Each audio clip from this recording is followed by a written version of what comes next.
everybody, welcome to another Rick's Picks. Today I'm going to be doing my review of the blood-soaked pit fighting Conan figure from the original Conan movie by Super 7. Now, I'm a huge Conan fan. This is one of my favorite sword and sorcery movies. Will probably be my favorite to the day I die. I've been loving the figures that Super 7 has been doing for these.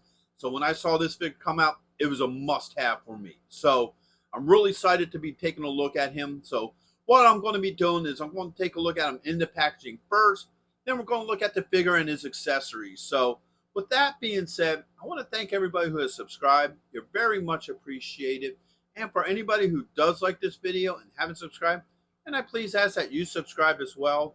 And also check out my Conan and other fantasy figures playlist. So without any further ado, let's get to the review. Here he is in packaging. Now, I'm loving the packaging for this figure, all right? They definitely put a little bit of thought into this. So, first you have your age restrictions here. The Ultimate Super 7. You got the window so you can see the figure. But I love how they have this blood splattered all over the place. That looks really cool. It captures what they're trying to go with this particular figure. Because if you notice, Conan the Barbarian, blood-soaked pit fighting Conan. Because for any of us who did remember the movie, he did definitely get bloody after each fight.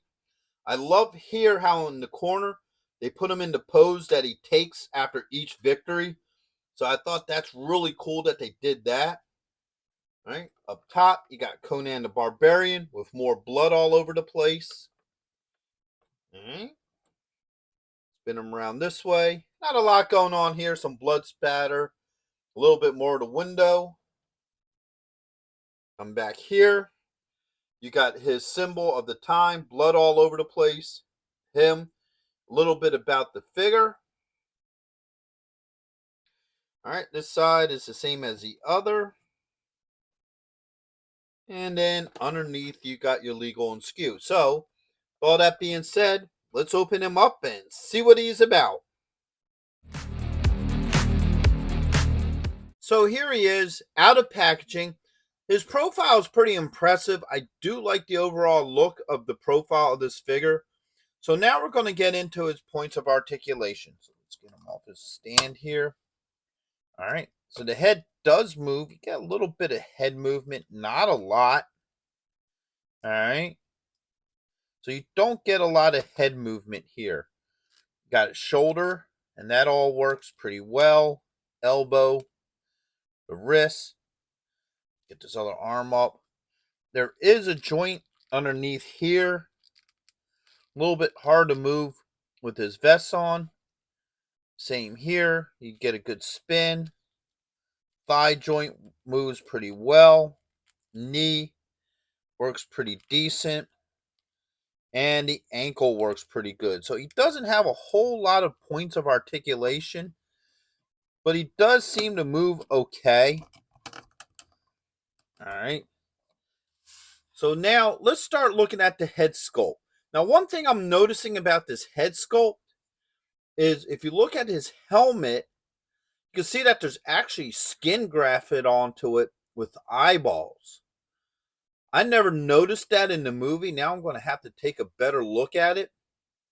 But yeah, that's pretty twisted, actually. Now, let's see if we could get him back just a little bit so you can really get a look at this head sculpt. I'll be honest with you. I'm not really a fan of this head sculpt. It's not what I feel one of the better faces for him. Like I've seen some of the other Conan figures, and the face sculpts look a lot better than this one. I mean, it looks all right, but I feel like some of the other ones really captured Arnold's face, where this one, I don't feel like it captures his overall look as well as the other ones did. But that's just my personal preference. Now you get down into the body. Obviously, he has blood splattered all over him. He has his medallion here. And, you know, what have you. There's not a lot to really talk about down here. Spin him around to this side. More of the same. We're going to bring this arm down. All right. So you can see the detail into the arm. You got these, spikes on either side. Come around here. You got the leather straps coming off of his helmet. The back, they didn't do much with the blood splatter. All right. Come around to this side. Pretty much the same as the other side. Bring this arm down. As you can see, this arm gets more blood splatter on it than the other side. Now, I don't know if the blood splattering on him is totally random or if they had an exact pattern to it. Probably be, in my opinion, neater if it was a random splattering, just because that would make each figure individual and unique. But I'm guessing that they probably just used a certain pattern. So his overall look is pretty good. So now let's take a good look at all the accessories he comes with. So he comes with 2 bloody fists. Where's the other one? There it is. Whoops. Whoop. He comes with an alternate head, which is a more mellow looking head. Like I said, you could look up top here and you could really see the skin and eyes on top. So that's pretty neat. All right, he comes with these weapons here. I have no idea what these are called. Probably something fictitious made up for the movie, but they still look pretty neat. And you have his arm gauntlets, which I always thought was awesome in the movie. I like them overall. Now, spinning around here, you can see that there's a peg here to put his fist to hold it in place. And then these straps, they don't connect. They just wrap around his arm. So we're going to see how well that works. And I don't know if you can see it. Try to move it out of, use my fingers. But if you look in here, you see that this one is meant for the right arm. That must mean the other one's the left. All right.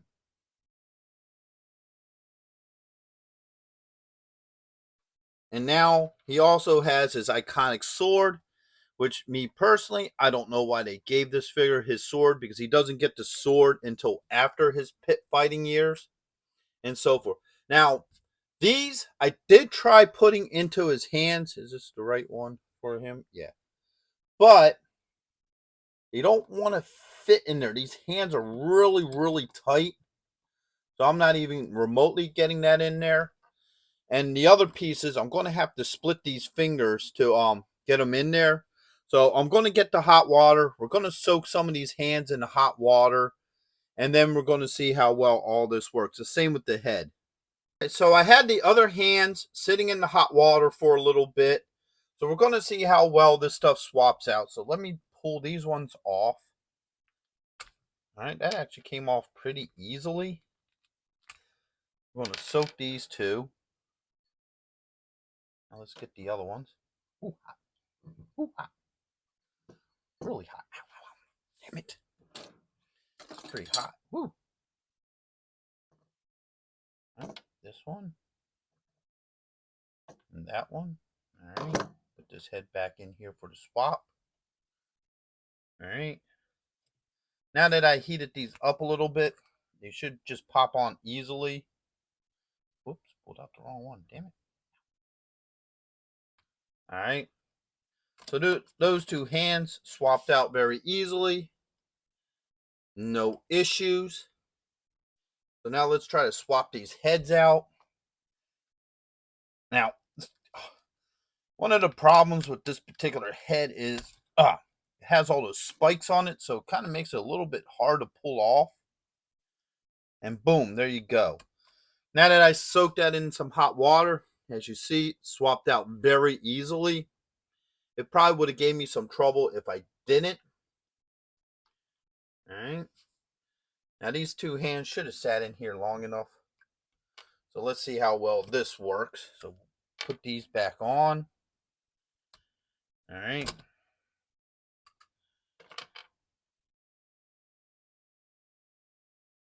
And now let's try these gauntlets. That's the left one here.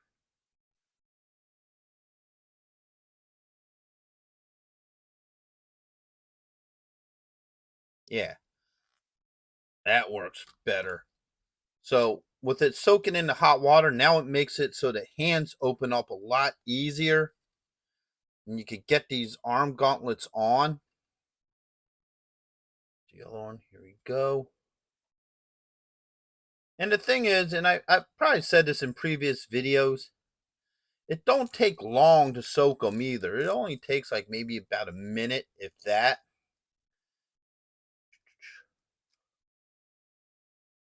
These straps around there and what have you. All right. So there he is. Now he has the arm gauntlets on, which look pretty wicked. I do like that a lot. All right.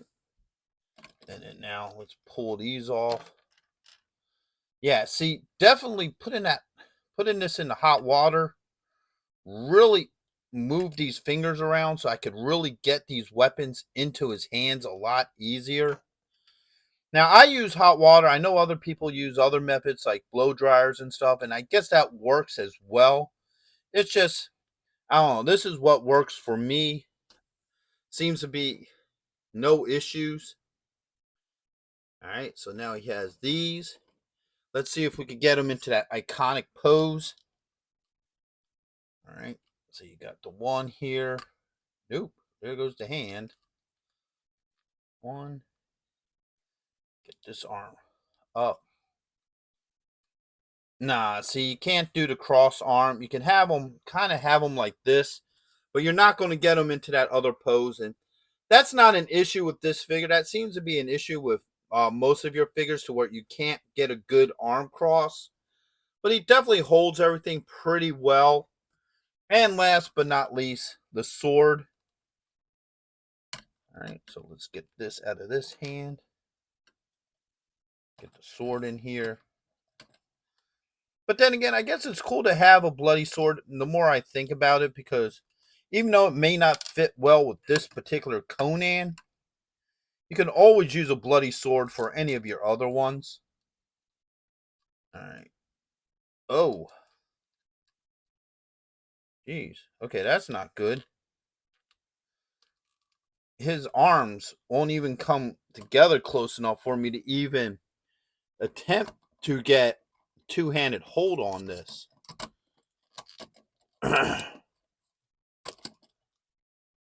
Yeah, his arms don't come in enough to get a two-handed hold on the sword. So you can only hold it with one hand. Which is kind of a bummer. But once again, this figure wasn't meant to have the sword anyway. So, it is what it is. So now I'm going to get into my final thoughts with this figure. First off, his joints move pretty well. Don't have any issues with any of his joints. His weapons fit for the most part pretty good in his hands and stuff. I use a little bit of hot water to soften up the hands and the head so they can swap out easier, and also to get the weapons in and out of the hands. That's pretty much standard for like some of your more modern toy companies that you have to do stuff like that. So that's not a big shocker there. The overall detail, I think it does look pretty cool. I was a little bit disappointed in the face sculpts. I think they could have been a little bit better, could have looked a little bit more like Arnold, just because I have some of the other Super 7 figures and I think they have some really amazing face sculpts. So this one wasn't horrific, but I feel like it could have been better. The face sculpt. Now you can't get him into the iconic pose either, where he has his arms crossed like this, but that's not a flaw to the figure. More than like most action figures with this style build, you can't get into a position like that. That's why some figures they actually do make cross arms to go on them because of the fact that you just can't get action figures into that pose. Now the other disappointing thing too is the way how his arms are designed. That they gave him the standard Conan sword, but he can't do a two-hand hold with it. The other versions you can. This one you can't. But in a sense, it isn't a make or break with me for this figure because technically he shouldn't have that sword anyway if you're keeping up with the movie. So this version of him was before he got the sword. So that's more of a preference thing. So at the end of the day, would I recommend this figure? Yes, I would. I think he's an overall good looking figure. Though he has his flaws, he would still look cool with the rest of your Conan the Barbarian figures and other Conan collectibles. So yes, I would recommend him. So with all that being said, I hope you did like this review. If you did, go ahead and check out my Conan and Fantasy playlist, and also hit that like, share, and subscribe. They're all small clicks for you, but it really helps this channel grow. So until the next one, late.